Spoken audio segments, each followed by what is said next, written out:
Bonsoir à tous et merci de nous être fidèles. Tout de suite, voici le sommaire. L'autisme, une psychopathologie ou des troubles comportementaux. En tout cas, les parents vont tout essayer pour définir la maladie de leurs enfants. Enfin, la 15e édition du Salon international de l'habitat s'est ouverte ce jour. L'ouverture officielle, les premiers visiteurs et leurs attentes dans quelques instants dans ce journal. Armissa Rakoutpe, notre confrère de Viva TV, s'est aujourd'hui vu attribuer le titre du meilleur reportage par le biais de son reportage intitulé Panzaka Benitang par la fondation Friedrich Herbert Stiftung. Et 12 partisans de l'ex-président Mohamed Morsi ont été condamnés à 17 ans de prison, chacun pour avoir participé à de violentes protestations.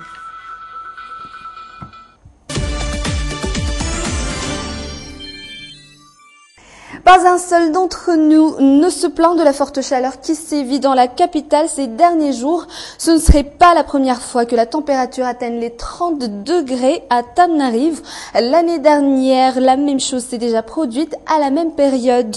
D'après les explications de nos scientifiques, cette masse nuageuse n'arrive pas à provoquer la pluie, d'où cette forte chaleur. Et selon le service de la météorologie d'Impanjinumbi, nous devrons encore supporter cette forte chaleur pour les 5 prochains jours. Santé à présent, l'autisme qui ne peut être défini comme psychopathologie, mais plutôt comme des troubles sociaux et comportementaux. La plupart des parents d'enfants autistes sont à bout de leur patience face aux préjugés, au regard et à l'insuffisance de structures spécialisées pour enfants autistes. Qu'est-ce qu'est l'autisme en réalité? Des éléments de réponse dans ce reportage de Marna Twinjav sur les images de Nzara Ranjansu.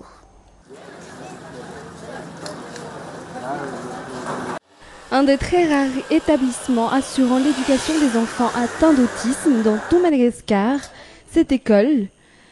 Dès notre entrée, c'est ainsi que les élèves nous accueillent.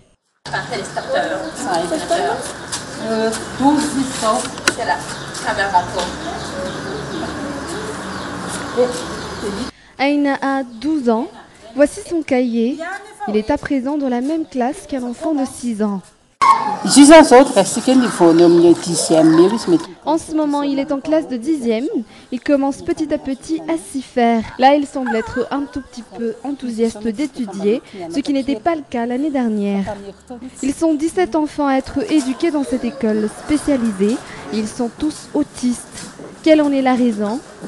Jusqu'ici, aucune réponse exacte n'a été trouvée. L'autisme n'est pas une maladie. C'est un trouble chez l'enfant qui n'est pas forcément congénital, mais des événements, des sentiments qu'éprouve la mère ou que l'enfant enfuit et qui sont très difficiles à exprimer et met l'enfant dans cet état permanent. Mis à part cette école, certains parents, comme ceux de Lucas, ignorent totalement ce qui arrive à leur enfant. Ils essaient de faire le maximum pour le guérir, mais pour eux, le plus insupportable sont surtout les préjugés.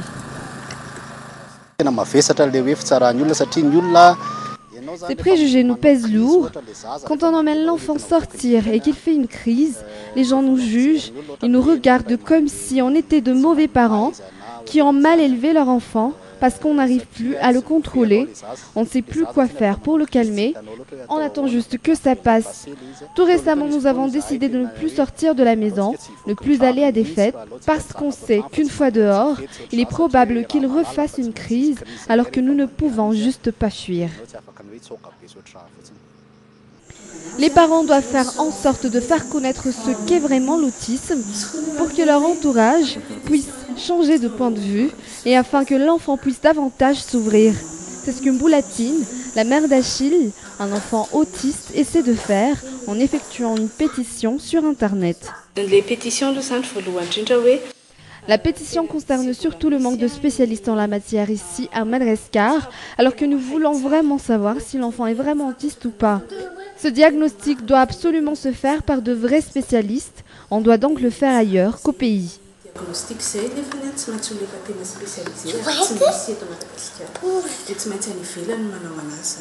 Cette mère de famille n'en restera pas à la pétition. Elle envisage d'autres actions encore pour faire connaître aux gens ce qu'est vraiment l'autisme, mais surtout pour faire retentir la sonnette aux oreilles des autorités concernées afin que chacun prenne ses responsabilités.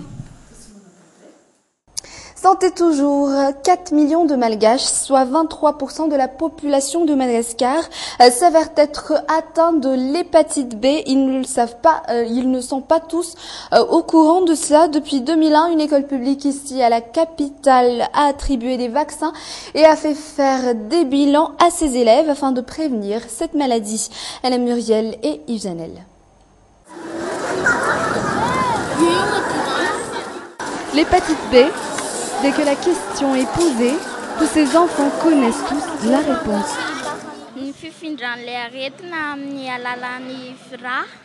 La maladie se transmet par le sang. Elle est également transmise de la mère à l'enfant par la piqûre, par le rasoir et le tatouage. Des rasoirs, des tatouages. L'hépatite B fait partie du programme en sciences de la vie et de la terre. L'hépatite B attaque directement le foie au début de la maladie, lançant une hématome dure comme la table qui devient ensuite l'hépatite B.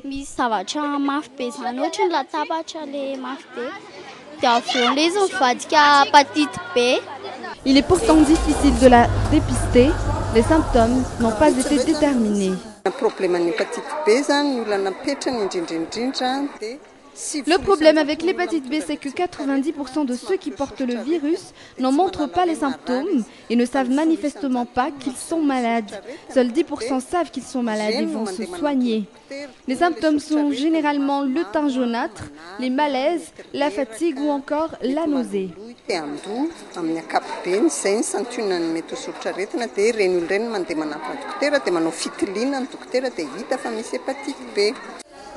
Ces fillettes font l'objet d'un bilan afin de dépister la maladie.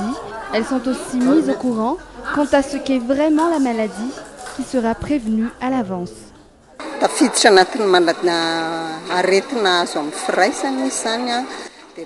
L'hépatite B entre aussi dans la catégorie des maladies sexuellement transmissibles.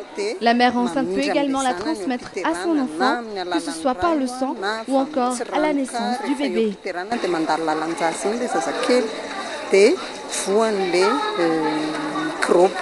Un projet issu de la collaboration entre l'école, les partenaires, depuis l'année 2013, ils ont pu faire des bilans et administrer des vaccins à 400 jeunes filles entre 12 et 14 ans ayant étudié dans cette école. Nous examinons surtout les jeunes filles qui n'ont pas encore eu de rapport sexuel et qui peuvent déjà enfanter. C'est pour cela que l'on a choisi les plus jeunes, parce que justement le virus peut être transmis par la mère à l'enfant, par le sang.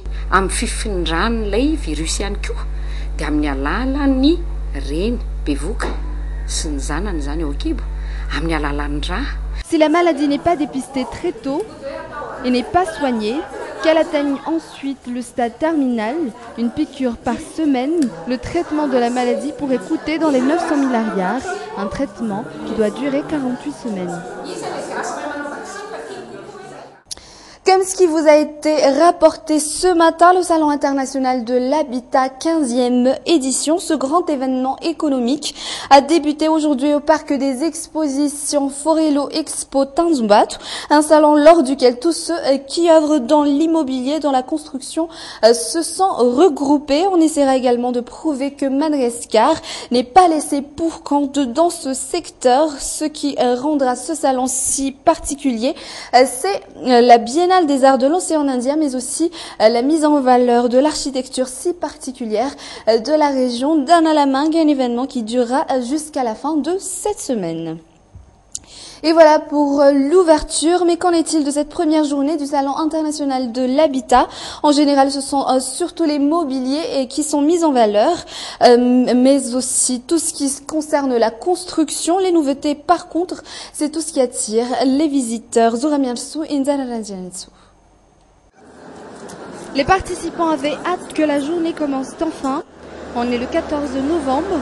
Les portails se sont enfin ouverts pour le Salon de l'Habitat 15e édition et les stands commencent déjà à recevoir les visiteurs.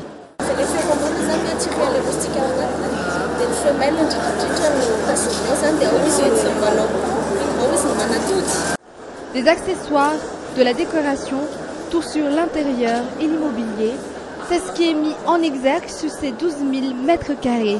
Des accessoires respirant la modernité, c'est ce qu'attire la plupart des visiteurs, comme ce couple de mariés venus spécialement pour trouver la touche nouveauté qui manque à leur maison. Nous venons chaque année chercher des nouveautés. Nous sommes surtout attirés par la nouveauté. Vous savez qu'en ce moment, c'est presque une compétition de construire des maisons. Nous voulons améliorer ce qu'on a et chercher en même temps la modernité.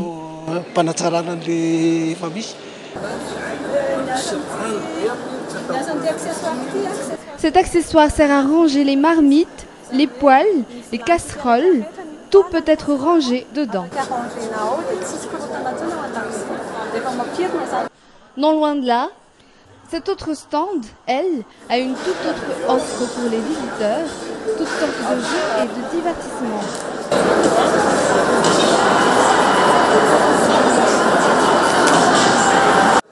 Mais afin de rendre ce grand événement économique un peu plus exceptionnel, l'on y retrouve également la première édition de la Biennale des Arts de l'Océan Indien, un événement culturel fait pour mettre en valeur le talent des artistes peintres, et ce, toujours dans le domaine de la décoration de l'intérieur.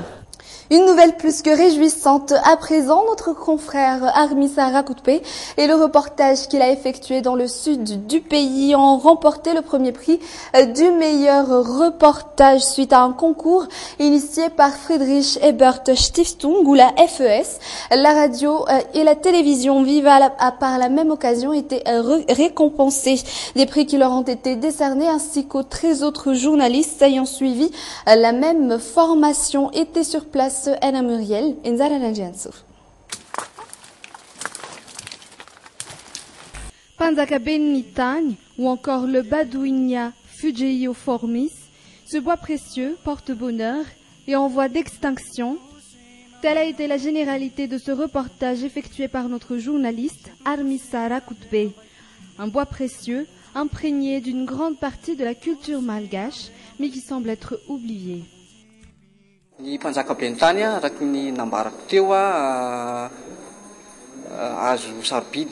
Le Panzaka Benitang est un bois précieux, un bois qui a son asne, mais personne n'a jamais vraiment interdit son exploitation illicite. Cette exploitation existe vraiment, comme par exemple dans le sud-ouest de l'île. C'est justement pour ces raisons et pour le faire connaître également que j'ai choisi le Panzaka Benitang comme sujet de reportage.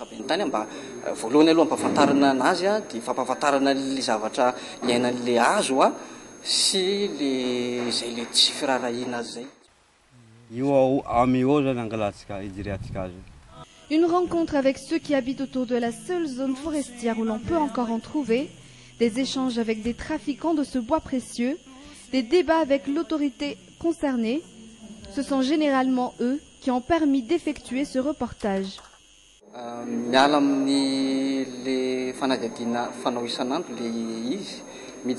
Ce reportage sort de ce que l'on a l'habitude de faire chaque jour. L'on va plus dans le vif du sujet et j'essaie en fait de faire en sorte que ce soit une révélation que l'on a toujours ignorée. Cela m'a pris une semaine. Vous constaterez qu'au rythme quotidien, cela aurait été impossible. Ce reportage représente la dernière étape du concours initié par Friedrich Ebert Stiftung, un concours fait spécialement pour renforcer la capacité des journalistes malgaches en exercice de leurs fonctions. Lors de la formation, la plupart des participants ont pu acquérir de nouveaux savoir-faire.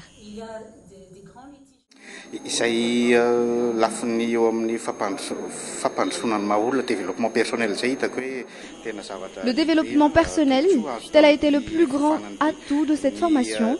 Chacun a sa propre technique, que ce soit sur terrain ou dans les livres, ou encore dans d'autres domaines. Mais le fait de vraiment se connaître soi-même aide vraiment dans le domaine du journalisme. L'on devient un journaliste complet, prêt à aller de l'avant. Gazety ihany koa dia tena manampy be tokoa zay ankoatra ny lafiny teknika zany atao hoe mahafeno ny mampanao gazety ny mpanao gazety ka azahoana roso kokoa hatrany amin'ny asa atao. 14 journalistes, hommes et femmes, ont participé à cette formation et se sont vus attribuer des récompenses aujourd'hui à Antananarivo.